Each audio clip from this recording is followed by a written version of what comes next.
అసలు ఏలియన్స్ ఉన్నాయని ఎంతమంది నమ్ముతున్నారు? ఏలియన్స్ వల్లే మన టెక్నాలజీ ఇంత డెవలప్ అయిందని చెప్పేసి చాలామంది శాస్త్రవేత్తలు అయితే చెప్తున్నారు. చాలా సంవత్సరాల క్రితం ఒక ఏలియన్ని ఇంటర్వ్యూ చేశారన్న విషయం అప్పట్లో చాలా వైరల్ అయింది. కానీ ఆ ఏలియన్ ఏం చెప్పిందో ఇప్పుడు అది నిజమవుతుంది. ఇది నేను మీకు ప్రూఫ్స్తో చూపిస్తాను. ఒకసారి ఈ ఏలియన్ ఇంటర్వ్యూ వీడియో చూద్దాం.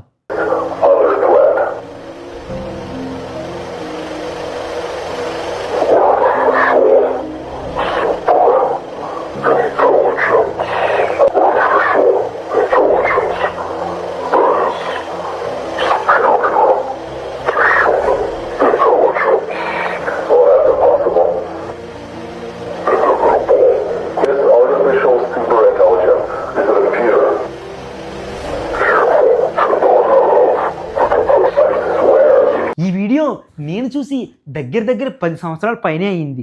ఈ వీడియో మీరెప్పుడు చూసారో ఒక్కసారి కామెంట్ చేయండి. ఎందుకంటే 10 సంవత్సరాల క్రితం అసలు ఏఐ గురించి నాకైతే ఏ చిన్న ఇన్ఫర్మేషన్ కూడా తెలియదు.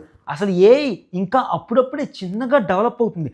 ఆర్టిఫిషియల్ ఇంటెలిజెన్స్ అని వినడమే తప్ప అది ఫుల్ డెవలపింగ్ స్టేజ్లో లేదు. కానీ అప్పుడే ఏఐ గురించి ఏలియన్ ఇంత క్లారిటీగా ఎలా చెప్పింది ఆ విషయం నాకు ఇప్పుడు గుర్తొచ్చి నేను ఈ వీడియో చేస్తున్నాను. అసలు ఈ ఏలియన్ చెప్పినట్టుగా ఏఐ నిజంగా వరల్డ్ని శాసిస్తుందా? నాకైతే ఇప్పుడు జరిగే పరిణామాలు చూస్తుంటే ఖచ్చితంగా ఇది జరగబోతుందని అనిపిస్తుంది. ఎందుకంటే ఆర్టిఫిషియల్ ఇంటెలిజెన్సీని ప్రజెంట్ మనం కంట్రోల్ చేయగలుగుతున్నాం కాబట్టి ఆర్టిఫిషియల్ ఇంటెలిజెన్సీ మన కంట్రోల్లో ఉంది. ఒక్కసారి ఆర్టిఫిషియల్ ఇంటెలిజెన్సీ తనకు తానే ఏదైనా క్రియేట్ చేయడం స్టార్ట్ చేయగలిగితే దాన్ని ఆపడం మన వల్ల కాదు. ఆర్టిఫిషియల్ ఇంటెలిజెన్సీ ఏఐ ప్రమాదకరమని నేను మీకు చెప్పడానికి ఒక చిన్న ఉదాహరణ చెప్తాను. అదేంటంటే ఆర్టిఫిషియల్ ఇంటెలిజెన్సీలో రీసెంట్గా ట్రెండ్ అవుతుంది ఏంటంటే ఏదైనా ఒక వాయిస్ని వేరే ఒకరు మాట్లాడినట్టు క్రియేట్ చేయొచ్చు. అది ఎలా అంటే సపోజ్ మోదీ గారు పాట పాడినట్టు కానీ లేకపోతే మరియు ఇంకా చాలా విషయాలు. ఇప్పుడు ఆర్టిఫిషియల్ ప్రమాదకరమైన తర్వాత దీన్ని ఆర్టిఫిషియల్ ఎలా యూజ్ చేసుకుంటుందంటే సపోజ్ ఆర్టిఫిషియల్ ఇంటెలిజెన్సీ తన పేపాల్ వ్యాలెట్లోకి ఒక $100 కావాలంటే మీ ఫ్రెండ్కి ఆ ఆర్టిఫిషియల్ ఇంటెలిజెన్సే కాల్ చేసి మీ వాయిస్లో మాట్లాడి $100 కొట్టించుకోగలదు. అంత అడ్వాన్స్డ్గా తయారైన తర్వాత ఆర్టిఫిషియల్ ఇంటెలిజెన్సీ మనం ఆ ఆర్టిఫిషియల్ ఇంటెలిజెన్సీని ఆపడం మన వల్ల కాదు. ఎందుకంటే ఆర్టిఫిషియల్ ఇంటెలిజెన్సీ అన్నది మన ఒక్క మొబైల్లోనే కాదు, ఏదైతే ఎలక్ట్రానిక్ డివైస్ యూజ్ చేస్తున్నారో ప్రతి ఒక్క ఎలక్ట్రానిక్ డివైస్ని యాక్సెస్ చేయగలదు. సీసీ కెమెరాస్, ఆడియోస్, వీడియోస్ ఇలా ప్రతి దాన్ని చేంజ్ చేయగలదు. ఎలా అంటే రీసెంట్గా ఫేస్ చేంజింగ్ యాప్లు ఎంత వైరల్ అవుతున్నాయో మీకు ఆల్రెడీ తెలిసిందే. ఇదంతా ఆర్టిఫిషియల్ ఇంటెలిజెన్సీని యూజ్ చేసుకుని చేసేదే. ఈ ఆర్టిఫిషియల్ ఇంటెలిజెన్సీ తనకు తానుగా ఎవాల్వ్ చేయడం స్టార్ట్ చేసిందంటే ఇలాంటివి క్రియేట్ చేయడం దానికి ఒక లెక్క కాదు. ఆర్టిఫిషియల్ ఇంటెలిజెన్సీ చాలా ప్రమాదకరమని మరొక ఉదాహరణ ఏంటంటే ఇప్పుడు మనందరం క్యాష్ని వాడడం చాలా తగ్గించేసాం. డిజిటల్ వ్యాలెట్లు ఎక్కువైపోయాయి. ఈ డిజిటల్ వ్యాలెట్ని ఏఐ హ్యాక్ చేసి డబ్బులు డ్రా చేసుకోవడం అన్నది చాలా సునాయాసంగా చేయగలుగుతుంది. ఆర్టిఫిషియల్ ఇంటెలిజెన్సీ ఏ ఒక్కటి కూడా మర్చిపోదు. ఎందుకంటే అది మనిషి కాదు కాబట్టి డిజిటల్గా ఉండే ప్రతి విషయాన్ని అది అవగాహన చేసుకుంటుంది. ఎలా అంటే మనం బ్లాక్ చైన్ టెక్నాలజీ గురించి తెలుసుకోవాలంటే మనకి చాలా టైం పడుతుంది.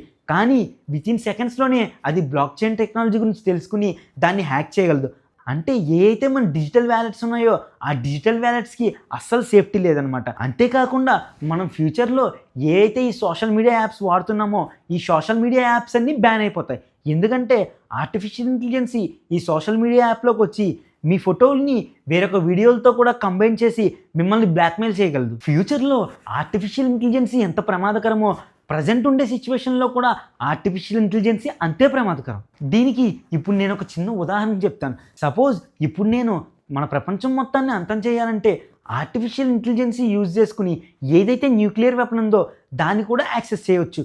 ఇది నేను యాక్సెస్ చేస్తున్నట్టు ప్రజెంట్ ఉంటే హ్యాకర్లే కాదు, ఎథికల్ హ్యాకర్లు ఎవ్వరూ పట్టుకోలేరు. ఎందుకంటే ఆర్టిఫిషియల్ ఇంటెలిజెన్సీ ఒక వైరస్ లాగా కాదు.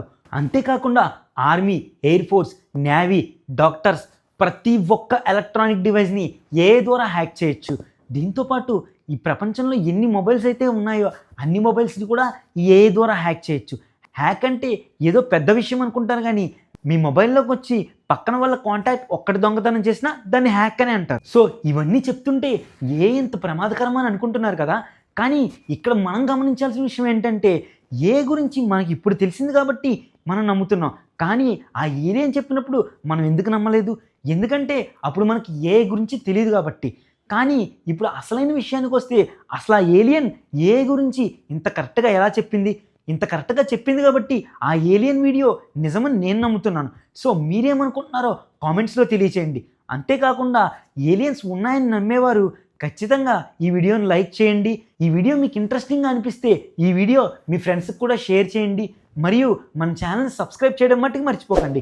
ఇలాంటి ఇంట్రెస్టింగ్ విషయాలతో నేను మీ ముందు ఉంటాను. సో నేను ఈ వీడియో పెట్టినప్పుడల్లా మీకు రావాలంటే బెల్ ఐకాన్ మట్టుకి ఆన్లో పెట్టుకోండి.